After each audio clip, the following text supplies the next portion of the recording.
네, 안녕하십니까. 산림 강의를 하고 있는 권현준입니다. 자, 이번 시간은 저는 지난번에 말씀드린 대로 관련 기본 문제 100제를 볼 건데, 기출 문제를 토대로 했는 건 마찬가지입니다. 자, 이 문제 같은 경우에도 경영이라는 임도 쪽 마찬가지로 기출 문제를 토대로 나왔던 문제, 기존에 나왔던 문제, 자주 나오는 문제, 나올 만한 문제 위주로 100문제 정도 보는 건데, 문제 자체는 나오는 유형을 익힌다라고 생각하시면 돼요. 그래서 너무 부담을 가지시기보다는 일단 나왔던 기출이기 때문에 도움도 되시겠지만은, 요런 유형이 나오는 거 공부를 이렇게 하면 되겠구나 정도 감을 먼저 트레이닝을 하시고 실제 기출 문제 보시면은 좀 더 도움이 될 것 같습니다. 자, 그러면은 1번부터 한번 천천히 살펴보도록 하겠습니다. 자, 보시면은 유적과 유속에 대해 설명하시라는 문제가 나오는데, 이 단어에 대한 정의 문제가 최근 들어서 한두 문제씩 꼭 나오고 있고요. 겹치는 경우가 잘 없습니다. 즉, 나왔던 기출이 다시 나오는 경우가 잘 없다는 뜻입니다. 왜냐? 그 많은 내용 중에 단어 한두 개 정도의 정의, 특징을 묻는 거기 때문에 당연히 그럴 수밖에 없는 거고요. 가장 기본적으로 일단 유적, 유속 설명 묻는 거는 이미 근데 몇 번 나왔던 정의 문제입니다. 그래서 뭐 공식을 적으세요, 단어 의미를 적으세요, 이런 유형으로 보시면 되겠습니다. 그래서 유속 같은 경우에 물의 속도를 의미한다, 그 정도만 적으시면 돼요. 말 그대로 정의입니다. 정의, 뜻. 뭐 거기서 내가 주절이 관련된 내용을 더 적으실 필요 없는 거예요. 유적 같은 경우 물의 횡단 면적 이렇게만 적으시면 돼요. 물론 서술이기 때문에 이런 것을 의미합니다, 정의합니다, 그 정도는 약간 예의상 붙여주면 좋겠죠. 그래서 관련 용어 한번 좀 몇 가지 더 살펴보고 가겠습니다. 유속 같은 경우 물의 속도고요. 유적 같은 경우 횡단 면적이라고 했습니다. 물의 횡단 면적. 자, 유량은 유적을 통과하는 물의 양으로서, 실제로 기출에 뭐가 있냐면요, 유량의 공식을 적으세요라는 문제가 있습니다. 첫 번째 케이스. 그래서 유속 곱하기 유적을 적어주면 되는 거고, 두 번째 케이스로는 계산 문제가 나옵니다.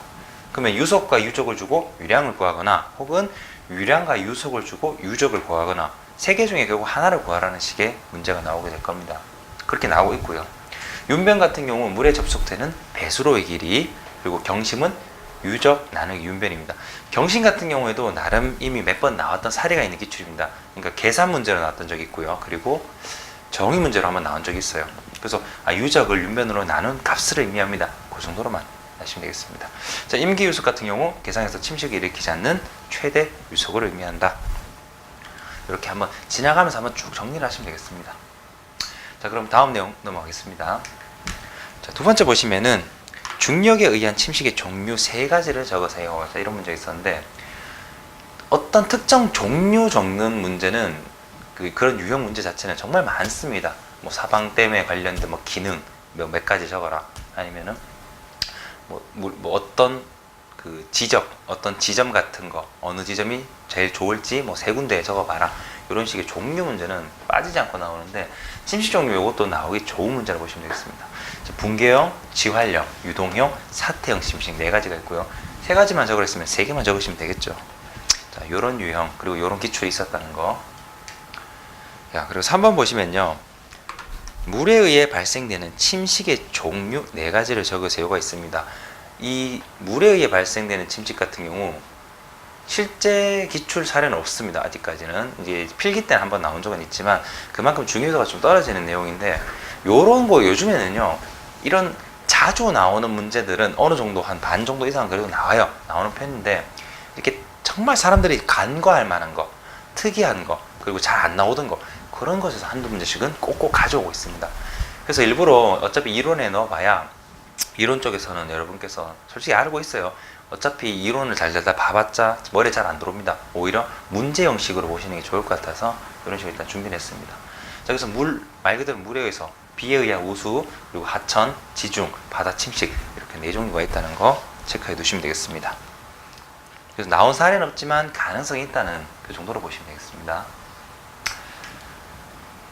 자, 침식 종류, 그래서 왔는 김에 다른 유형에 대해서도 정리를 해보겠습니다. 실제로 중력에 의한 침식이라든지 요거는 나온 사례가 이미 있기 때문에 체크해 두셔야겠죠. 자, 붕괴형, 지활형, 유동형, 사태형 아까 보셨고, 바람에 의한 침식 2가지 나온다 하면 내륙 사고 침식과 해안 사고 침식이 있습니다. 이런 게 일회성 문제, 특수 문제로 나올 확률이 높은 문제라고 보시면 되겠습니다. 꼭 외우라는 게 아닙니다. 한 번쯤 이렇게 보고 가시는 것만 해도 혹시라도 나왔을 때 대비가 된다는 거예요. 봤던 것 같은데, 이런 게 있었던 것 같은데, 한 개라도 적으면 부분 점수를 가져가실 수 있다는 겁니다. 근데 저도 알고 있는 게 여러분께서 만약에 100이라는 지식을 들으면 100 다 못 외워요. 저도 못 외울 정도로 사실 살림 좀 내용이 많습니다. 하지만 우리가 가능성을 좁혀서 나올 만한 거, 자주 나올 만한 문제를 먼저 우선적으로 보고 암기를 하고 그 차후에 이런 거는 그래도 눈요기라도 봐놨다가 혹시 나오면 부분 점수라도 가져가자는 겁니다. 자, 침식의 종류는 이 정도 있다는 거 한 번쯤이라도 손으로 한번 정리해 주시면 되겠습니다. 자, 그럼 다음 넘어가겠습니다. 자, 4번을 보시면은 보기 내용이 있는데 빗물에 의해서 발생되는 침식의 순서라고 나옵니다. 자, 요 문제는 정말 자주 나온 것 중 하나예요. 얘도. 그러니까 지금 보시면은 일단 순서만 나열하는 유형이죠. 순서 나열하고 거기에 대한 특징 적으라고 하는 그런 유형이 있고요. 그리고 또 다른 유형이 뭐냐면 예를 들면 뭐 우격 침식 같은 경우 빗물이 타격을 해서 일어나는 그 침식 종류죠. 그거를 설명을 쭉 적어놓고 이 의미가 이 뜻이 어느 침식을 의미하는지 그 종류를 적으세요. 답을 우격 침식 족도로 그렇게 나오는 문제 유형이 있습니다. 실제 다 나왔던 내용들인데 그렇게 크게 보면 3가지 정도를 보시면 될 거예요. 자, 어쨌거나 이번 문제 같은 경우에는 침식의 순서를 나열하라 했습니다. 뭐다? 내가 알고 있던 대로 빗물이 때리는 거, 그리고 그 빗물들이 모여서 면을 깎는 거, 그리고 조금 골이 발생하고 골이 더 커져서 심도까지 깎는 우격, 면상, 누구, 구곡의 순서로 진행된다는 거. 이거는 충분히 이미 나왔던 사례가 있고요. 반복적으로도 하면 나올 만한 문제라고 보시면 되겠습니다. 자, 다음 5번 같은 경우에 꽤 고대 문제입니다. 예전에 그러니까 저는 항상 말하는 게 최근이라는 게 근 5년을 말하는데 최근 동안 나온 적은 없지만 거의 뭐 한 7, 8년 전인가 엄청 오래전에 한번 나온 적이 있던 문제고 그리고 나올 만한 문제인데 근데 제가 항상 말하는 게 특수 문제는 주기성은 정말 적어요. 그러니까 한번 나오면 그 다음 나올 때까지 만나기 힘들지만 나오면 똑같이 나온다는 겁니다. 그래서 이 문제도 공식이 매우 간단한 거기 때문에 한 번쯤은 우리가 짚고 가는 게 좋다. 자, 보호의 높이가 있고요. 그리고 물의 단위 중량이 나옵니다. 사방땡이 받는 총 수압을 구하는데 수압 같은 경우에는 물의 단위 중량 곱하기 2분의 1에다가 높이의 제곱을 해줍니다. 자, 그럼 그대로 2분의 1 곱하기 1500 곱하기 4의 제곱을 해주시면 되겠죠. 자, 요건 특수 문제로 공식 정도만 짚고 가겠습니다.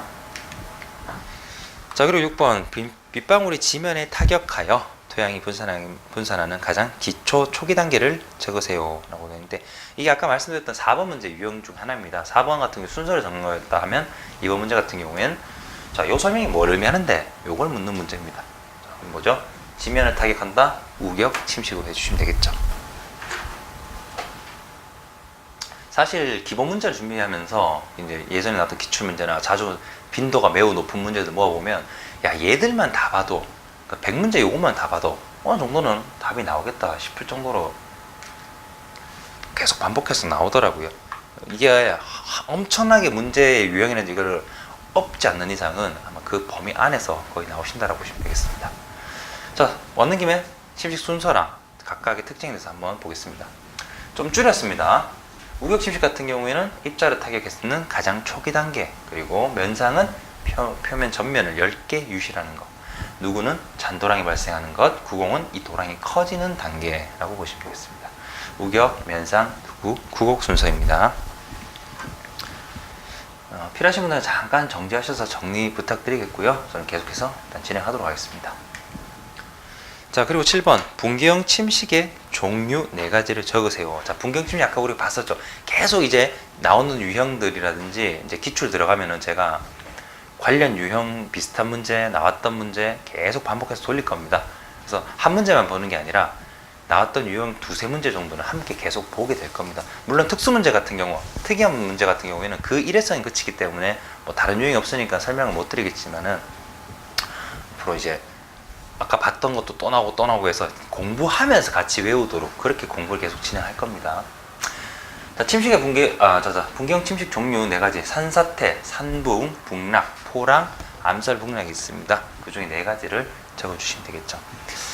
얼핏 기억나는 거는 예전에 나왔던 문제 유형에 분기형 침식 종류 3가지 정도 게 있었어요. 그래서 답이 보통 정리해 산사태, 산붕, 북락 이렇게 3가지를 적으면 되겠죠. 다음 넘어가겠습니다. 가기 전에 이 각각의 그 침식 유형에 대한 어떤 간단한 정의 정도는 우리가 알고 가야겠죠. 저는 항상 말씀드립니다. 많이 자세하게 할 필요 없습니다. 그 단어, 그 용어에 대해서 간단한 특징 정도만 알고 가도 충분히 서술형 점수를 확보할 수 있어요. 자, 산사태 같은 경우에는 3회 계곡에서 연속적으로 길게 흙이 무너지는 것을 말한다. 뭐 원래 같으면 산사태 같으면 뭐예요? 뭐 급속하게 발생하고 급경사지에서 주로 발생하고, 그리고 하루에 뭐 10mm per day 해가지고 1일 10mm 이상의 속도로, 어마어마한 속도로 빠르게 발생하고, 뭐 이렇게 다 그 특징들이 다 있는데 그렇게 자세하게 할 필요 없다는 겁니다. 그냥 항상 정의는 내가 알고 있는 거에서 간단하게. 자, 산붕은 자, 발생한 산사태가 동일하게 하는데 산 허리 이하인 산록부에서 주로 발생하는 작은 규모의 산사태이다. 혹시라도 자, 또 안심을 드리기 위해서 하나의 예를 들어드리면, 산허리 이하의 산록부에서 주로 발생되는 이벤트를 빼더라도 산붕에 어느 정도의 부분 점수라도 가질 수 있는 거예요. 자, 산붕은 산사태와 비슷하게 발생하는데 산사태보다 상대적으로 작은 규모의 산사태를 말합니다. 이것도 맞는 내용이에요. 그럼 산사태의 특징이니까, 산붕의 특징이니까 그렇게 공부를 하시라는 겁니다. 내가 할 수 있는, 점수를 확보할 수 있는 한도에서 내용을 좀 슬림하게 할 수 있는 거. 제가 제일 싫어하는 게 있는 지식 그대로 그냥 그 통으로 다 외우려는 게 얼마나 힘들어요. 그게 우리는 지금 이제 공부를 생각하면은 당연히 다양하고 더 많은 내용을 알지만 합격이라는 기준에서 점수 확보에서는 이게 가장 좋은 방법이라고 보시면 됩니다. 자, 그리고 북락 보시면 중력 침식의 형태인데 비탈면에 불안정한 토계가 무너져 토층에 주름이 잡히는 현상이다. 여기서 또 북락을 많이 줄인다면요, 비탈면에 토계가 무너지면서 주름이 잡히는 현상을 북락이라고 한다. 이 정도로 또 줄이실 수도 있는 거예요. 키워드가 들어가면 된다는 겁니다. 키워드가. 자, 주요한 3개 정도, 주요한 산소 본경 침식 3개, 요건 충분히 나올 수 있는 확률이 높습니다. 필요하신 분들은 아까 그 부분에서 정지 잠깐 부탁드리겠고요. 자, 그 다음 문제 8번 보겠습니다. 자, 비탈면 안전공법의 종류 5가지를 적으세요. 사방 쪽에서는 실제로 낼 수 있는 문제가 좀 한정돼 있어요. 그래서 내려고 하면은 사실 경영 쪽이나 임도 쪽에서 내기가 더 좋고요. 그래서 문제 빈도는 사방이 조금 저조한 편이지만 근데 그만큼 나올 만한 게 조금 보인다는 거죠. 자, 안전공법 종류 같은 뭐 녹화공법, 기초공법, 안전공법 이런 게 있을 텐데, 자, 비탈면 안전공법 종류로는 다듬기, 록볼트, 록앵커, 철근 삽입, 소일 레일링법, 옹벽공법 이런 것들이 있습니다. 이 중에서 5가지를 적어주시면 되겠죠. 자, 8번은 그렇게 마무리를 지으면 되겠고, 뭐 차후에 녹화나 기초 같은 경우에도 100문제 안에 다 준비가 됐기 때문에 그때 다시 언급을 해드리겠습니다. 자, 그리고 9번 보겠습니다. 골마기의 특징 3가지 적으죠. 이 골마기 문제도요, 정말 자주 나오는 편이에요. 사방 쪽에서 골마기만큼 자주 나오는 게 없다고 느낄 정도로 이제 수많은 문제를 계속 보잖아요. 저는 이제 하다 보면 골마기 계속 나옵니다. 은근 싫어도 외울 정도로 많이 나와요. 자, 골마기 같은 경우 유속 완화를 목적으로 하고 침식 방지, 그리고 이걸 통해 토사 유출과 사면 붕괴를 막는다. 자, 그리고 골마기 같은 경우 계류상의 위쪽에 주로 시공을 하는 거고요. 자, 그리고 반수면만 축조하고 중앙부를 낮게 하여 물이 빠지도록 하는 것. 이게 가장 큰 특징이죠. 사실은 이게 가장 중요한 특징이죠. 자, 왜냐하면 골마기 같은 경우에는요, 사방댐이랑 비교해서 문제를 내는 경우가 좀 많아요. 사방댐 같은 경우는 예를 들면 골마기는 반수면만 축조하죠. 근데 사방댐은 반수면과 대수면 모두 축조합니다. 자, 그런 유사하면서도 차이를 보이다 보니까 거기에서 문제가 나온다는 거죠. 자, 그리고 사방댐 같은 경우 뭐 물빼기 구멍이 별도로 설치되는데, 얘는 골마기는 물빼기 구멍이 있는 게 아니라 중앙부를 낮게 해서 물이 빠지게 하는 거예요. 자, 이런 차이점으로 문제를 보통 나온다 보시면 되겠습니다. 자, 그럼 마지막 골마기 기울기는 1대 0.3 정도를 기준으로 한다. 오케이, 이런 게 특징이구나. 그래서 만약에 제가 일단 나열은 다 해드렸지만, 제가 수험장을 그래도 많이 이렇게 만나는 편이기 때문에 어떻게 외우시는 게 좀 좋을 것 같아요? 쉬울 것 같아요? 항상 물어봐요. 그리고 편한 걸로 이제 제작을 해드리는데, 이제 근데 책이다 보니까 어느 정도 좀 외울 범위를 좀 넓게 잡아드린 건 있어요. 근데 여기서 만약 3가지 찝을 하면 외우기 좋은 게 반수면만 축조한다, 중앙부를 낮게 한다, 그리고 침식 방지하는 목적으로 뭐 한다. 뭐 이런 식으로 3가지 적으시면 되는 거죠.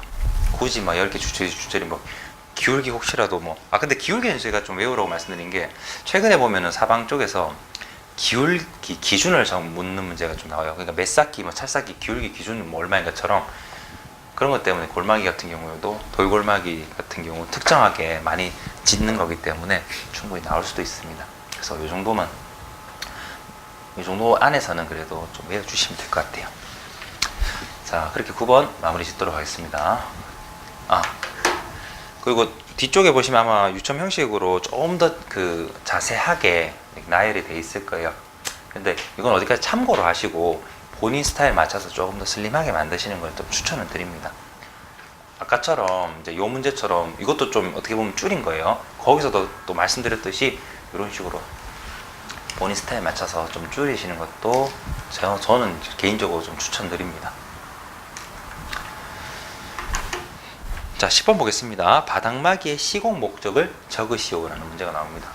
최근에는 예전 같으면 해도 문제가 좀 적을 때니까 뭐 종류 적으시오, 특징 적으시오, 서술하시오 뭐 이런 식의 문제였다면 지금은 조금 응용 문제를 살짝 내요.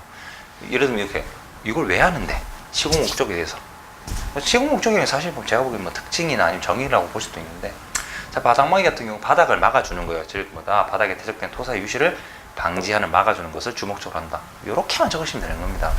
굳이 막 각도를 얼마 해가지고 뭐 완화해줘가지고 뭐 이걸 지켜주고 뭐 길게 적으실 필요 없습니다.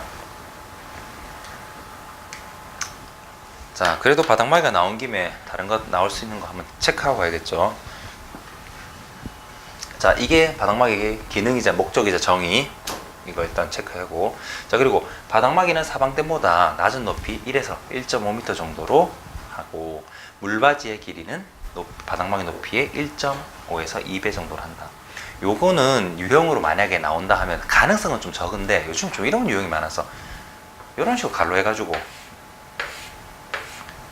기역 뭐 니은 해가지고 요거 채워 넣으라는 식의, 즉 원래 우리가 알고 있던 일반적인 기준이니까 그 유형 중에 이제 나왔던 게 뭐냐면 100mm 빈도 그 최대 그 홍수량에서 100mm 빈도 해가지고 뭐 1.2배 해가지고 요런 문제 유형이 나오기 시작하면서 그럼 이런 것도 이제 좀 가능할 수도 있겠구나라고 좀 생각이 들더라고요. 그래서 이런 기준도 숫자 같은 것도 조금은 좀 염두를 하자. 근데 바닥마기 쪽은 사실은 중요도가 조금 그렇게 높은 편은 아니기 때문에 다른 문제도 낼 만한 게 많아가지고 요거까지는 아마 안 건드릴 것 같긴 하지만 그래도 왔는 김에 한번 짚고는 가시기 바랍니다. 자, 종류로는 재료에 따라서 돌바닥 그리고 콘크리트 그리고 돌망태 이런 것들이 있다는 거. 그리고 바닥마기는 종행 침식이 많이 발생되는 하류 혹은 개상 굴곡부 하류에 주로 시공한다. 그래서 나올 수 있는 문제 중에 하나가 또 이거죠. 바닥마기는 어느 장소에 하는 게 적합한가? 뭐 이런 거 묻게 되면 이런 답변으로 해주시면 되겠습니다.